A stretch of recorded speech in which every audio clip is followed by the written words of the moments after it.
What's up everybody, and welcome back to my Let's Play of Super Mario Galaxy. In the last episode, we completed up everything there is left to do in this game, except for one small minute detail. But we got the completed sign on the home screen, and we can now play as Luigi. And there's a couple things I want to point out about playing as Luigi. One, once you beat the entire game, just like we have here, with all 120 stars as Luigi, you unlock a special 121st star, and that star is basically just that ending credits theme, but with Luigi. And there's purple coins, 100 of them. You collect them all, grab a star, and that's pretty much it. And also, this Luigi is still here, so yeah, you literally run around the map with two Luigis. Mario doesn't get replaced. No, Luigi literally just is the same, like, so there's two of them instead of just one. But anyway, and also Luigi jumps higher and also has more of like a ice physics kind of thing to him while you play as him. But anyway, with that all being said, that's pretty much all I wanted to cover, and there's only one thing left to do. There is this room right here, and we have never entered this room. And well, it's time for a story.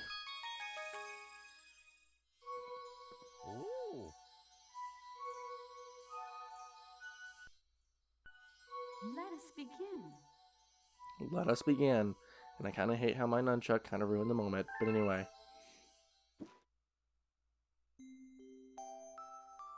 Chapter 1, The Celestial Duo. Our story begins a very, very long time ago with a young girl. One day, this girl spotted a rusted spaceship holding a small child. Small star child, excuse me. What's your name? Are you lost? The girl asked with the star child. I'm Luma, and I'm waiting for Mama. She's coming for me on a comet, said the star child, who had been waiting day and night.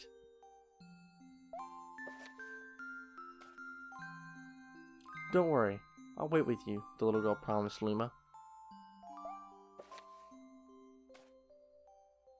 At nightfall, the little girl borrowed her father's telescope and peered into the sky. She looked and looked, but she saw nothing. Hours turned into days, and then years, but still, the sky revealed nothing. Finally, the little girl sighed and said to the Luma, "If we stay here looking much longer, I'll be an old lady soon." But then she had an idea. Why don't we go out there and find your mother ourselves?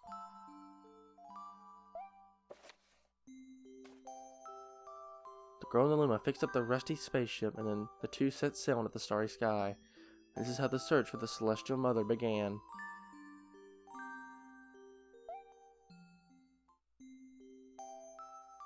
Chapter 2, Starbits.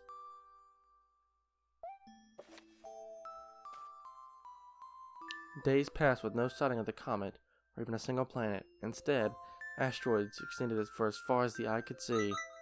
I'll wait to the river the moment, batteries. If I had known it was going to take this long, I would have packed more jam, said the little girl, above the rumble of her belly. Before they left, she had packed all the essentials: telescope, butterfly net, stuffed bunny, bread, milk, jam, and apricot-flavored tea. But I forgot to bring water. At this, Luma began into gales of laughter, and the little girl began to pout. As long as I have starbits, I'll be fine, said Luma. Want some? The little girl couldn't stay mad after hearing this. Luma continued to laugh, and the girl couldn't help but join in. Alright, maybe just a nibble.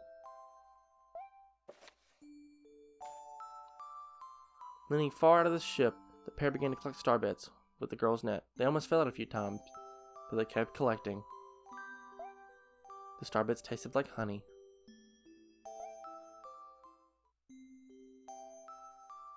Chapter 3, The Comet.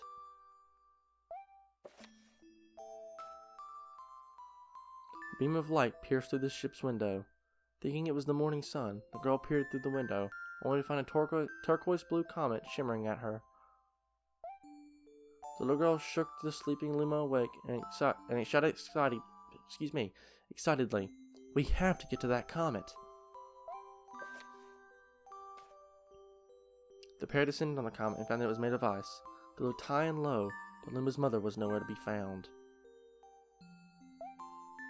Exhausted, the little girl sat down with a flop, utterly unable to take another step. Look! Peering down at the icy ground where Luma was pointing, the girl suddenly noticed clusters of starbits encased in the ice. Pretty good, huh? Finding starbits is my specialty, said Luma, beaming. There's ice here, but it's so warm, I bet there's water here too. The two decided to stay on the comet for a while. Riding the turquoise comet, the pair continued for their search for Luma's mother. Chapter 4. The Dream. One night, the girl dreamed about her own mother. Where are you going? She asked her mother, retreating back. Without turning, her mother replied, Don't fret, dearest. I'm not going anywhere. I'll always watch over you, like the sun in the day and the moon in the night. A wave of sadness washed over the girl. But what about when it rains, and I can't see the sun or the moon? Her mother thought a moment before responding. I will turn into a star in the clouds and wait for your tears to dry.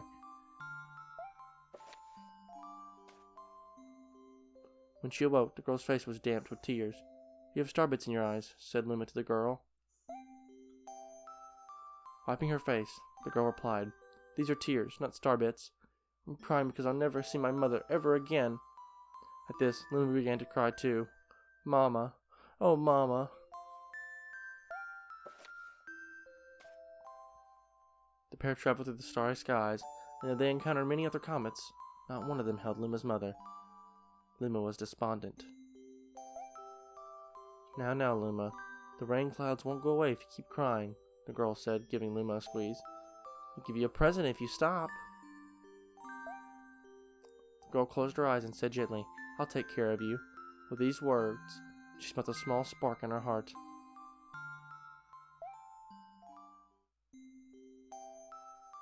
Chapter 5. Home.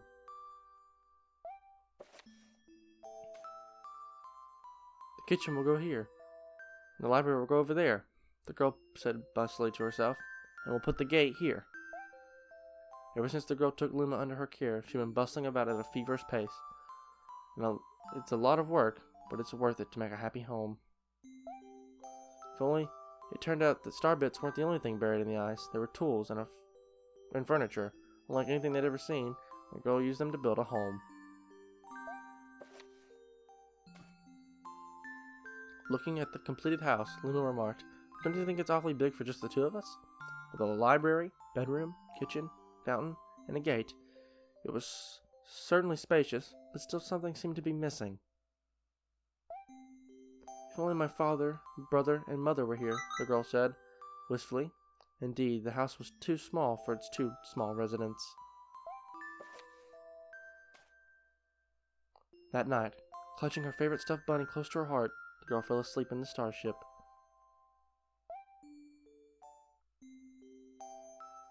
Chapter 6. Friends.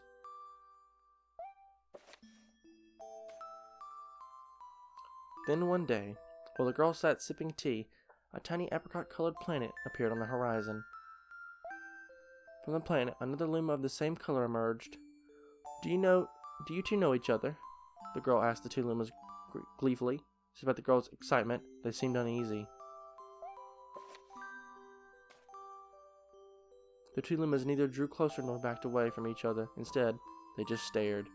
Then, one Luma broke the silence. My mama! At once, the apricot Luma parroted back, My mama! My mama! My mama! My mama! The two Lumas began to dance around the girl frantically, and neither showed any sign of stopping. The girl was so charmed by this adorable scene that she couldn't help but laugh, and then that's when something very strange happened. Suddenly, more Lumas began to pop up from the apricot planet. They were different colors, but they all shouted the same thing. My mama! My mama! The sight of all the shouting Lumas only made the girl laugh harder. What am I going to do with all these children? The Lumas just stared blankly as she doubled over laughing. I guess I'll have to name each and every one of you. Tomorrow, when she had finished naming them all, she would begin moving all the Lumas into her new house.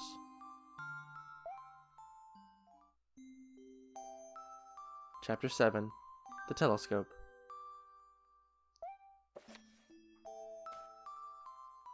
After seeing their 100th comet, a sudden thought popped into their heads. What if my home planet was still as blue as it was? And that's when she remembered her father's telescope. Peeking into the telescope, a tiny blue dot floated into sight. It was smaller than a star bit. How strange. It's so far away, but it feels so close.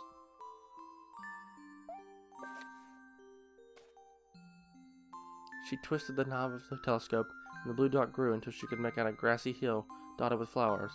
It seemed very familiar to her. Zooming in even closer, a terrace on the hill came into view.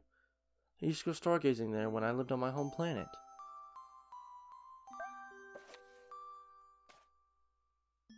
She remembered rubbing the sleep out of her eyes as she followed her father up that hill to look at the stars.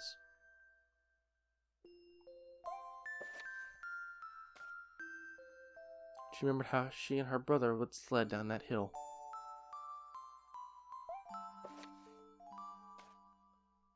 She remembered having picnics with her mother on that hill on a bright and windy day. And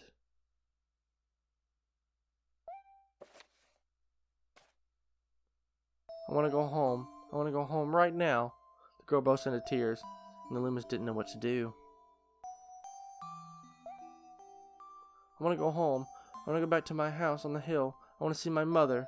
The girl was shouting now, her face wet with tears. But I know she's not there. I knew all along that she wasn't there in the sky. Because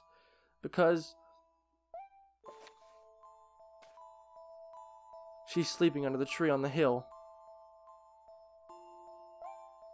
Girl cries echoed through the stars, and a hush fell over the area.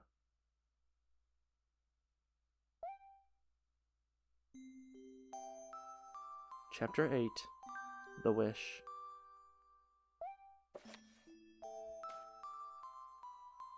Though unusually quite cheery, one day the girl became sad again.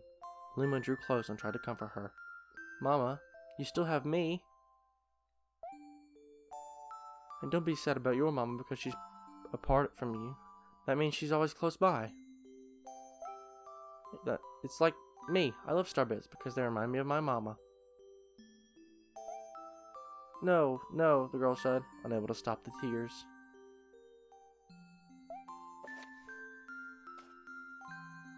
A lonely look flickered across Luma's face, but it was soon replaced by a wide grin. I have an idea. I will transform into a comet, a soaring comet that can carry you across, that will carry you all on this journey.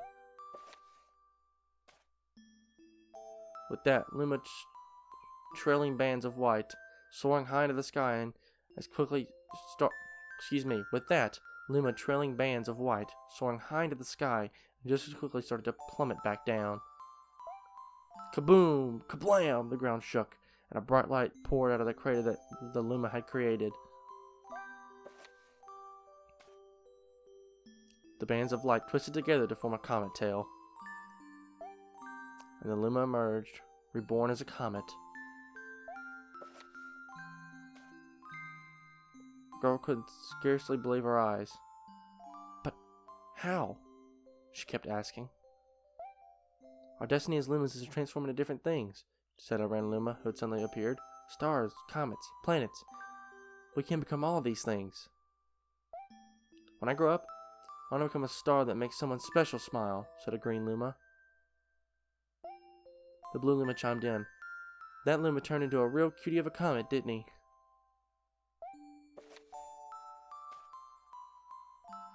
All the Lumas together said, No more crying, Mama. Thank you, said the girl in a whisper. She pulled the Lumas close and hugged them. From that day on, starbits no longer fell from the girl's eyes. The comet set forth for the girl's home planet, its long tail blazing proudly behind it.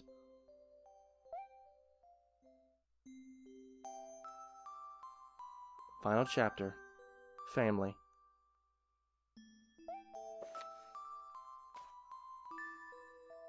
With its many lumas and telescopes, the comet was quite a sight to behold. The girl and the lumas were proud to call it home. At a welcoming party for the new luma, the girl gathered everyone in the kitchen and said in a louder voice than usual, "Alright everyone, let's make a cake. Cake sprinkled with star bits. Then it will be a star cake." The lumas excitedly began to gather the ingredients.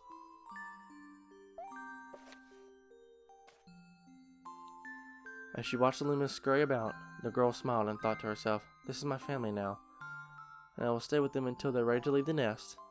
And when they do, I'll see them off with a smile."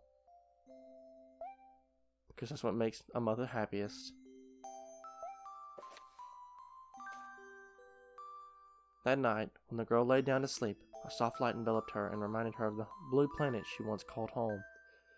But it would be nice to return home once every 100 years to nap in my favorite sleeping nook.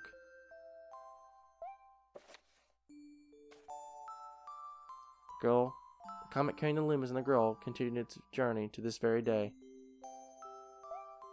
With more family members in a tow that can be counted, it said that the comet visits the girl's home planet once every 100 years, its proud white tail glittering in the sky.